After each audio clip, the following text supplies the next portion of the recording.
ॐ शुभं कुरुत्यं कल्याणम् आरोग्यं धनसम्पदा शत्रुर्बुद्धिर्विनाशाय दीपज्योतिर्नमस्तु ते। জয় গুরু। আচ্ছা, আমরা ব্যঞ্জনান্ত বা হলন্ত শব্দরূপ নিয়ে আলোচনা করেছিলাম। সেই সূত্র ধরে বলা যায় যে আমরা অন ভাগান্ত পুরুষলিঙ্গ শব্দ পড়েছি, সেই সাথে আমরা জেনেছি অদ ভাগান্ত পুরুষলিঙ্গ শব্দ। আজকে আমাদের জানতে হবে অস ভাগান্ত পুরুষলিঙ্গ শব্দ। এই অসভাগান্ত পুরুষলিঙ্গ শব্দ পরীক্ষার দৃষ্টিকোণ থেকে কোনগুলি গুরুত্বপূর্ণ সেগুলি যদি বলা হয় তাহলে এই তিনটা শব্দ খুবই গুরুত্বপূর্ণ। সেটা হচ্ছে বেধস, বিদ্বস এবং পুমস। এসএলএসটি পরীক্ষায় বা বিভিন্ন সংস্কৃত প্রতিযোগিতা পরীক্ষায় সাধারণত এই বেধস, বিদ্বস বা পুমস এই শব্দগুলোর মধ্য থেকে কিন্তু কোশ্চিন হয়ে থাকে। তাই এই শব্দগুলো আমাদের গুরুত্ব সহকারে একটু পর্যালোচনা করা দরকার। তো চলো আমরা জেনে নিচ্ছি বেধস শব্দ। তাহলে চলো দেখো, বেধস শব্দে বেধস তাহলে কি? এটি হচ্ছে অসভাগান্ত একটি পুরুষলিঙ্গ শব্দ। বেধস শব্দের অর্থ কি? বেধস শব্দের অর্থ বলতে পারো বিধাতা বা স্রষ্টা, বা বলা বেধস মানে হচ্ছে বিষ্ণু। আবার বেধস শব্দের দ্বারা সূর্যকেও বোঝানো হয়। তাহলে বেধস শব্দের অর্থগুলো কি? স্রষ্টা, বিষ্ণু বা সূর্য। তো বেধস শব্দের রূপটা আমরা দেখে নেব। প্রথমা বিভক্তি, দ্বিতীয়া বিভক্তি, তৃতীয়া, চতুর্থী, পঞ্চমী, ষষ্ঠী এবং সপ্তমী। তো বেধস শব্দের প্রথমে দেখো কিভাবে হচ্ছে। এটা হচ্ছে আমাদের এক বচনের ঘর, এটা দ্বিবচনের ঘর, আর এটা হচ্ছে আমাদের বহু বচনের ঘর। চলো, বেধস শব্দের প্রথম আর এক বচন বেধা, বেধা বিসর্গ, বেধা হা, বেধ, বেধসম, বেধসম, বেধা, বেধসম। বেধাসম নয় বা বেধসামও নয়, বেধসম। এইবার আমাদের লক্ষ্য রাখতে হবে তৃতীয়ার এক বচনে কি পরিবর্তন হচ্ছে। এইখানে দেখো আছে বে ধোসা। তাহলে আমরা জানি আকার আসলে কি হবে? আ এ অ অ ই। তাহলে বেধসা, বেধসে, বেধস, বেধস, বেধসি, বেধসি। তাহলে তৃতীয়ার এক বচনে আকার যেই আসলো তাহলে আমাদের এগুলো সহজ হয়ে গেল। আ এ অ অ ই, বেধসি। এবার চলে যাও দ্বিবচনের ঘরে, কি হচ্ছে? বেধসৌ, বেধসৌ। তাহলে এখানেও হবে বেধসৌ।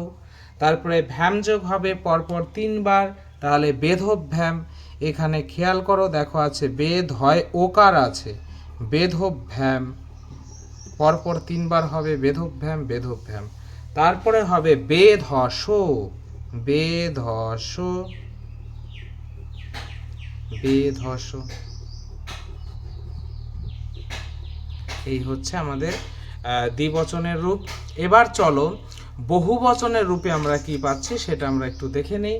বহুবচনে হচ্ছে, দেখো আরেকটা বিষয় আছে, তোমরা যেটা জেনে থাকবে যে আমাদের ব্যঞ্জনান্ত শব্দের যে বৈশিষ্ট্য ছিল, পঞ্চমী এবং ষষ্ঠীর এক বচনে যে রূপটা হচ্ছে সেইটা কিন্তু আমাদের কিছু ব্যঞ্জনান্ত শব্দের ক্ষেত্রে দ্বিতীয়া, প্রথমা এবং দ্বিতীয়ার বহু বচনে সেই রূপটি হয়।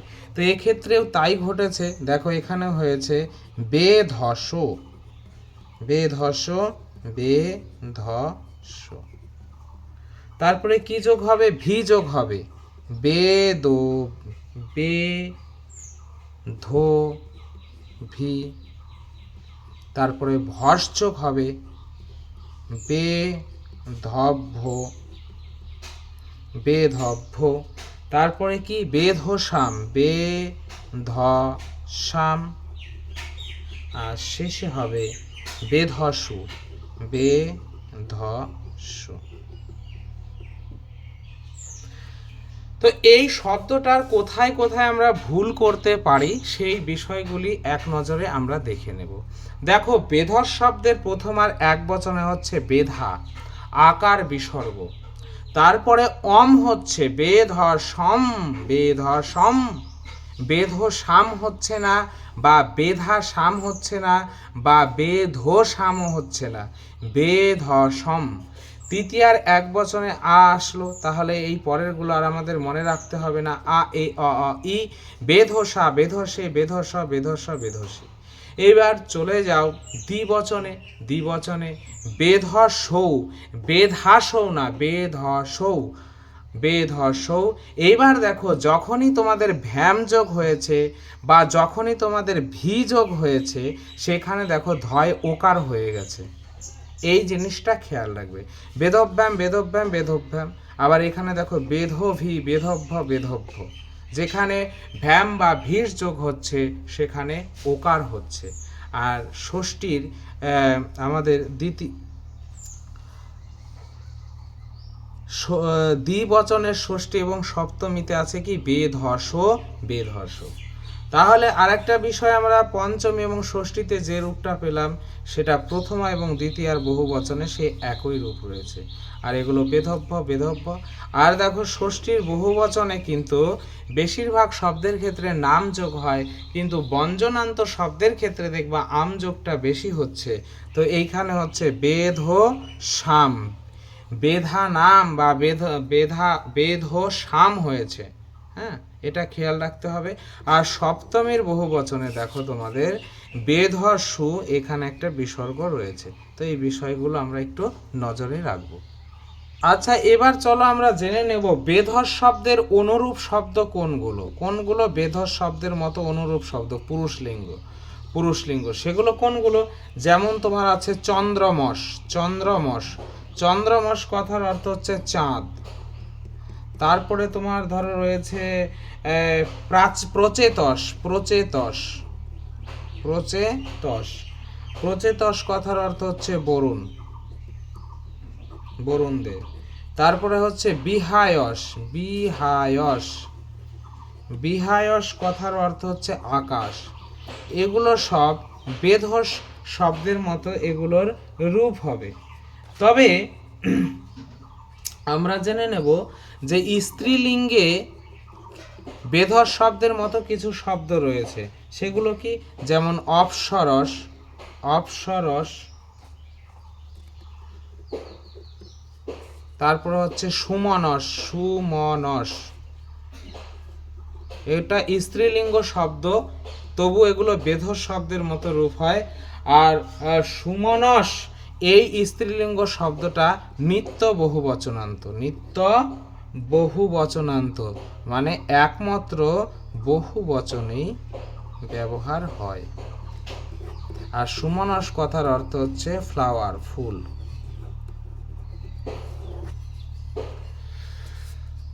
তো এই হচ্ছে বিষয়। চলো তারপরে দেখি কোন শব্দ রয়েছে। আচ্ছা, চলো এবার আমরা অসভাগান্ত বিদ্বাস শব্দটা পড়ে নিই। বিদ্বাস পরীক্ষার দৃষ্টিকোণ থেকে খুবই গুরুত্বপূর্ণ। তাছাড়া বিভিন্ন অনুবাদের ক্ষেত্রে কিন্তু এই শব্দটির আমাদের প্রয়োজন হয়। বিদ্বাস মানে বিদ্বান ব্যক্তি, তাই তো? আচ্ছা, বিদ্বাস কথার অর্থ হচ্ছে এডুকেটর বা বিদ্বান। আচ্ছা, এডুকেটেড বা বিদ্বান, বিদ্বান। আচ্ছা, এটা তাহলে কি? এটা অসভাগান্ত পুরুষলিঙ্গ শব্দ। এবার চলো, এই যে বিদ্বান, তাহলে প্রথমেই আমরা জানতে পারলাম, দেখো বিদ্বান কথাটা কিন্তু একটা কি বিশেষণবাচক শব্দ। কেমন মানুষ? বিদ্বান মানুষ, মানে জ্ঞানী মানুষ বা বিদ্বান মানুষ। তাহলে এটা হচ্ছে কি বিশেষণবাচক শব্দ। বলেছিলাম যে শব্দরূপ বিভিন্ন ধরনের হয়ে থাকে, বিশেষ্য বিশেষণবাচক হয়ে থাকে, সংখ্যাবাচক হয়ে থাকে। তো এগুলো আমাদের শব্দরূপের ভেদগুলো ছিল, সেগুলো আগেই আমরা জ্ঞান লাভ করেছি। তো চলো তাহলে বিদ্বাস শব্দ হচ্ছে পুরুষলিঙ্গ অসভাগান্ত শব্দ, এর অর্থ হচ্ছে বিদ্বান, এটি একটি বিশেষণ শব্দ। আচ্ছা চলো এই শব্দরূপের রূপটা কীরকম হবে। এটা দেখো, বেধস শব্দটা অসভাগান্ত, বিদ্বান শব্দটাও, বিদ্বৎ শব্দটাও অসভাগান্ত, তবে এদের মধ্যে সামান্য কিছু প্রভেদ রয়েছে। চলো সেটা আমরা জেনে নেই। দেখো এটার রূপ চলবে কিভাবে, এটা হবে বিদ্বান, তারপরে হবে বিদ্বাংসম, বিদ্বাংসম, তারপরে হবে বিদুষা, বিদুষা। এইবার তৃতীয়ার এক বচনে কি পাচ্ছি, বিদুষা, আকার যোগ হলো, তাহলে আ এ অ ই, বিদুষা, বিদুষে, বিদুষ, বিদুষ, বিদুষী, বিদুষী। এই হচ্ছে এটার রূপ। আচ্ছা, তো এবার চলে যাও দ্বিবচনে। দ্বিবচনে কি হবে, দ্বিবচন হবে বিদ্যাংশ, বিদ্যাংশ, বিদ্যাংশ, তারপরে হবে বিদ্বৎ ভ্যাম, বিদ্বৎ, বিদ্বৎ ভ্যাম, তাহলে পরপর তিনটা হবে বিদ্বৎ ভ্যাম, বিদ্বৎ ভ্যাম। শেষের দুটো হবে বিদুষ, বিদুষ।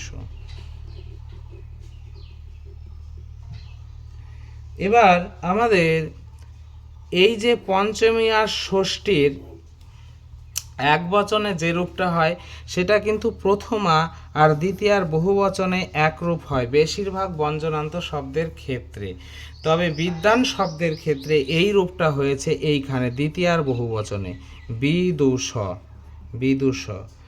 আর বহুবচনে প্রথম আর বহুবচনে হয়েছে বিদ্যাংশ, বিদ্যাংশ। তো এই কথাগুলো আমাদের মনে রাখতে হবে।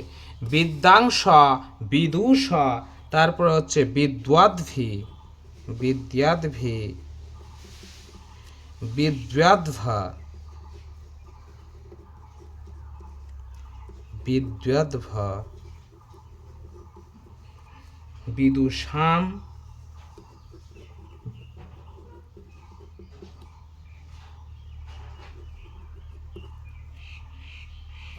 বিদ্বৎস।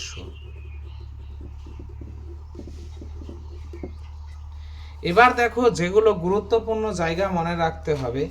দেখো বেধস শব্দের ক্ষেত্রে আমরা পড়েছিলাম বেধা, এখানে আমাদের হয়েছিল কি বেধা, বেধা বিসর্গ, কিন্তু বিদ্বৎ শব্দের প্রথম আর এক বচনে কিন্তু হয়েছে বিদ্বান।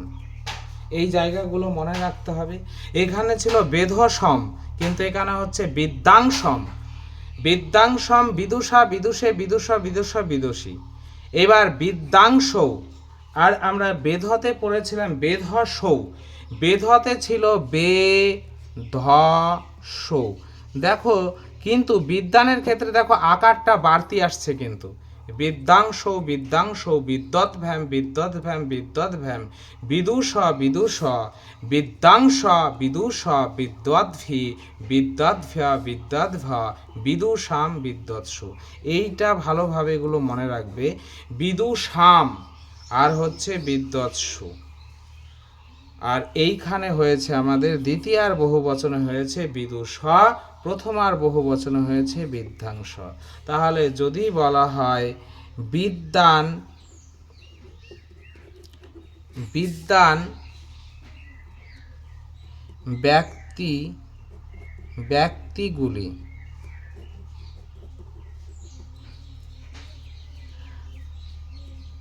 তাহলে বিদ্বান মানুষগুলি, বলো সহজ করে দেই, মানুষগুলি, মানুষগুলি।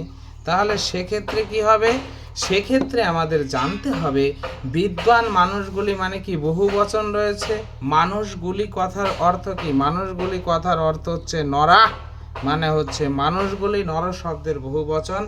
আর বিদ্বান শব্দটা যদি বিশেষণ হয় তাহলে কেমন মানুষ, না সেটা হচ্ছে বিদ্বান মানুষ।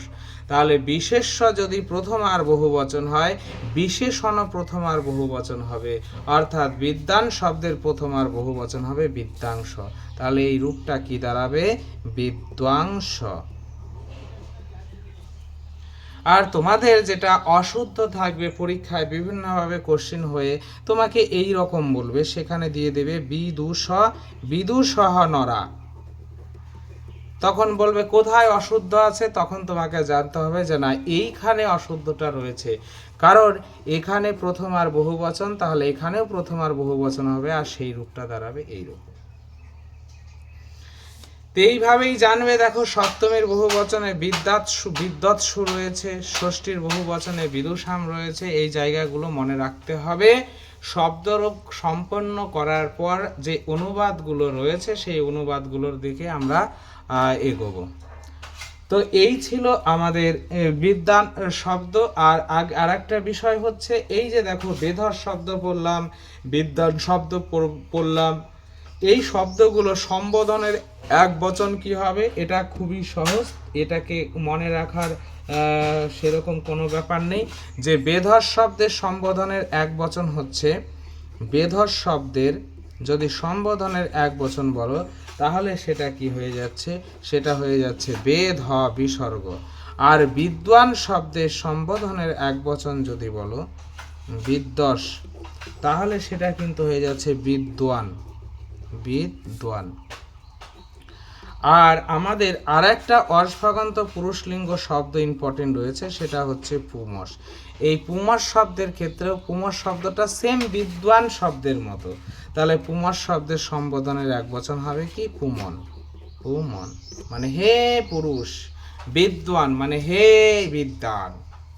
আচ্ছা, আর বেধস সম্বোধনের এক বচন বেধ মানে হে বিষ্ণু বা হে স্রষ্টা বা হে সূর্য, এইরকম বোঝাবে। তো চলো তাহলে আমরা এখন শেষ যেটা আমাদের পুমস শব্দ অর্শভাগান্ত, সেই পুমস শব্দটা আমরা জেনে নিচ্ছি। চলো, তো পুমস শব্দের রূপটা কিরকম চলছে একটু দেখে নাও। পুমস শব্দ চলছে হচ্ছে, প্রথমে হচ্ছে আমরা জেনে নেব পুমস কথার অর্থ কি। পুমস কথার অর্থ হচ্ছে মেল বা পুরুষ। তাহলে এটা অর্শভাগান্ত পুরুষলিঙ্গ শব্দ, আর পুমস শব্দের অর্থই হচ্ছে পুরুষ। চলো এটা জানি, কি জানবো আমরা। প্রথম আর এক বচনে হচ্ছে কি, একই রকম বিদ্বানের মতো, বিদ্বান ছিল এখানে হলো পুমান, বিদ্যাংসম ছিল এখানে হবে পুমাংসম। পুমাংসম। এবার তৃতীয়ার এক বচনে হচ্ছে পুংসা। পুংসা, এইটা মনে রাখতে হবে। তাহলে এখানে যদি আ আসে, আ এ অ ই, তাহলে পুংসা থেকে কি হবে? পুংসা, পুংসে, পুংস, পুংস, পুংসি, এইরকম চলবে। পুংসা, পুংসে, পুংস, পুংস, পুংসে। এবার চলো আমরা দ্বিবচনটা জেনে নিই। দ্বিবচনটা কিরকম হবে? একই রকম হবে বিদ্বান শব্দের মতো, বিদ্যাংশও ছিল এখানে হবে পুমাংশ।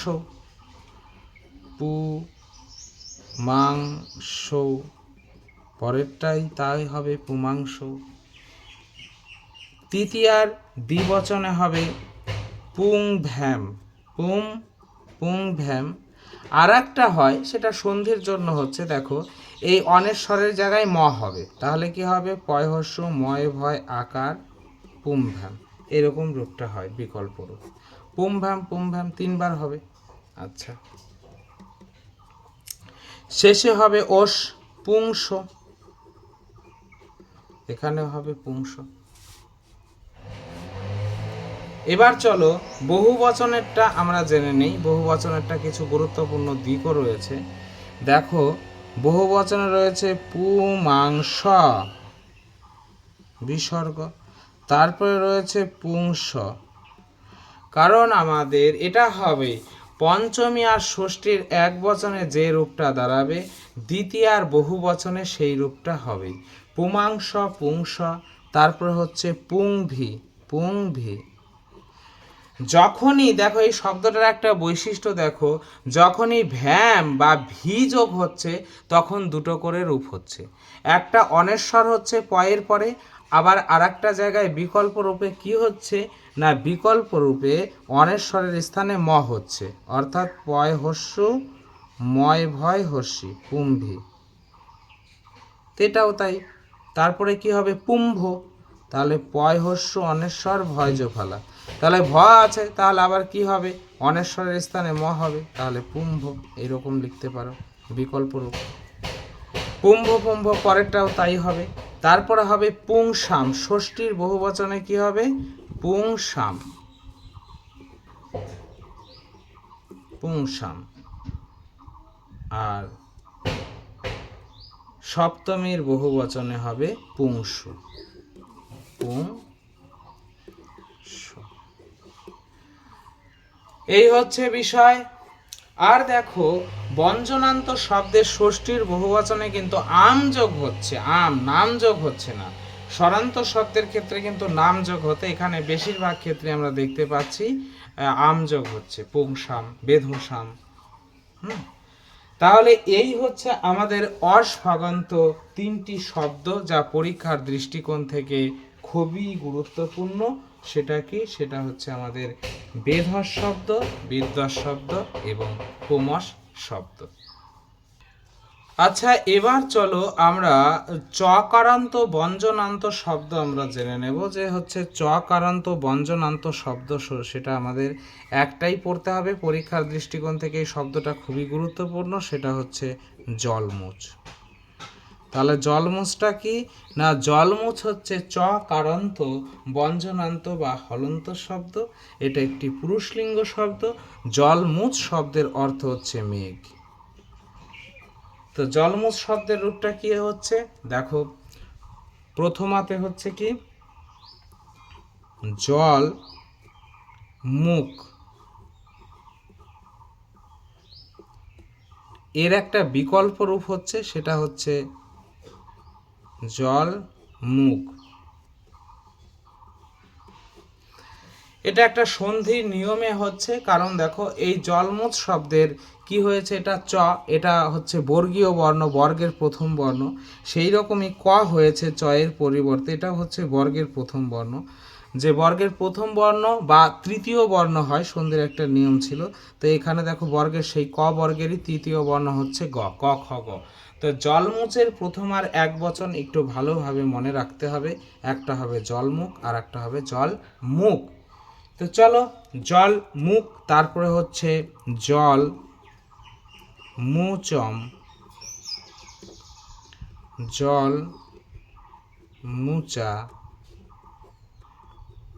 জল মুচে,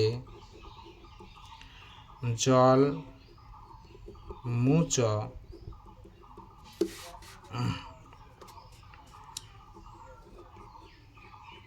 জল মুচ, জল মুচি। আ এ অ অ ই হলো। আচ্ছা, তাহলে এখানে দ্বিবচনে ও চলে আসবে, জল মুচৌ, জল মুচৌ, জল মুচৌ। জল মুখ ভ্যাম, যখনই ভ্যাম যোগ হচ্ছে তখন কিন্তু গ চলে আসছে, জল মুখ ভ্যাম। আর এই গয়ে কি থাকবে, হসন্ত থাকবে, তিনবার হবে জল মুখ ভ্যাম। আর শেষে হবে ওষ, জল মুচ, জল মুচ ছিল, এর সাথে ওষ যোগ করলে হবে জল মুচো, জল মুচো। এবার বহু বচনে চলো, দেখো নিয়ম যেটা ছিল, পঞ্চমী আর ষষ্ঠীর এক বচনে যে রূপটা দাঁড়াবে সেটাই আমাদের প্রথমা এবং দ্বিতীয়ার বহু বচনে সেই রূপটাই হবে প্রথম আর দ্বিতীয়ার বহু বচন। তাহলে এখানেই হবে জলমুচ, এখানেও হবে জলমুচ, তারপরে ভি যোগ হবে, আর ভি বা ভ্যাম, যখনই ভি বা ভ্যাম যোগ হচ্ছে তখন জল মুচের চয় স্থানে কিন্তু গ চলে আসছে, অর্থাৎ এইখানে হবে আমাদের জল মুখ ভি, তাই না? তারপরে দেখো আর গয়ে হসন্ত হবে, তারপরে হবে জল মুখ ভো,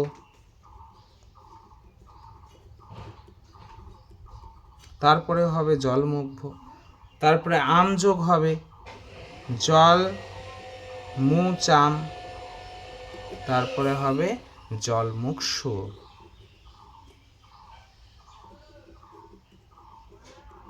জল মুখ সু। এই হচ্ছে আমাদের জলমুচ শব্দ।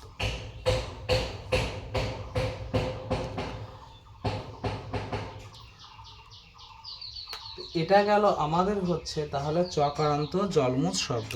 এই রকম জলমুচ শব্দের অনুরূপ কি কি শব্দ পাবো? এর অনুরূপ শব্দ রয়েছে, ধরো তোমার পয়মুচ, পয়মুচ, পয়মুচ কথার অর্থ কিন্তু হচ্ছে মেঘ। তারপরে ধরো তোমার বাড়িমুচ, বাড়িমুচ, এই কথার অর্থ হচ্ছে মেঘ। আর এগুলো সব পুরুষলিঙ্গ চকারান্ত শব্দ। স্ত্রীলিঙ্গ শব্দও যেমন জলমুচ শব্দের মতো আছে, সেগুলো ধরো তোমার যেমন বাচ শব্দ। স্ত্রীলিঙ্গ শব্দ কোনগুলো জলমুচ শব্দের মতো? যেমন হচ্ছে তোমার হচ্ছে ত্বচ, ত্বক আর কি, ত্বচ। তারপরে হচ্ছে বলতে পারো রিচ।